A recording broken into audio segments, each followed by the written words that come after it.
ตายพี่น้องมาเบิ่งนี่เขาเจ้าขายอีสังอันนี้ตายพี่น้องเอ้ยบ้านเจ้าเคยมีบ่ขายอีสังนี่เขาเอิ้นอีหยังถ้าจะว่ากระดงพี่น้องเอ้ยกระดงโอ้ยติดปีกเป็นกระหังบินเลยพี่น้องเอ้ยนี่แหละนี่กระดงกระหังพี่น้องเอ้ยตายถามเจ้าของเพิ่นก่อนโอ้ลุงจะอยู่บ้านได้นี่ไม่สั่งหวยแม่สังหวยแม่สังเมืองยังลุงทุกพอดหวยแม่สังเมืองปทุมพรแข้งจำปาซักลาวใต้พี่น้องเอ้ยเพิ่นมาขายอยู่บ้านโพดหวยแม่สังกับบ้านโพดนี่หอยหลายกิโลเติบได้แม่พ่อใหญ่เนาะโอ้เท่าใดนี่พ่อใหญ่อันละเท่าใดนี่80,000กีบพี่น้องเอ้ย80,000กีบถึกประมาณเงินไทยนี่100นึงก็60,000 130นะ130 บาทซีเมนต์นั่นแหละมันแม่นประมาณ130 บาทพี่น้องเอ้ย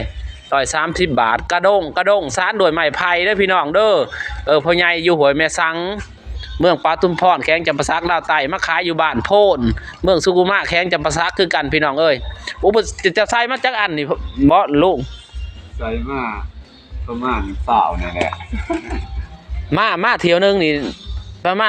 ณจักหน่วยจักใบหลายนะ25ประมาณ30พี่น้องเอ้ยเพิ่นมาแต่ละเทื่อนี่อันนึง80,000เนาะ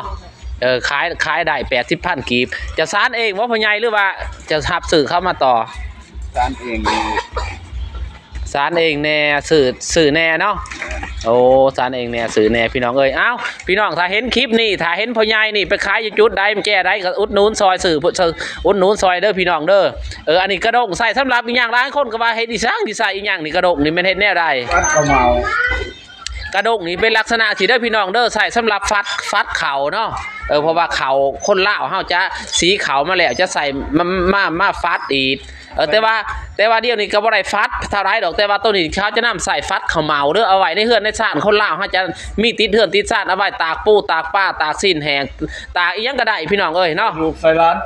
ก็ได้แบบว่าแต่แล้วก็ใส่คนหน่อยเกิดใหม่เขาก็ใส่กระดงนี่ได้พี่น้องแต่กี่แต่ก่อนแต่บรรทุก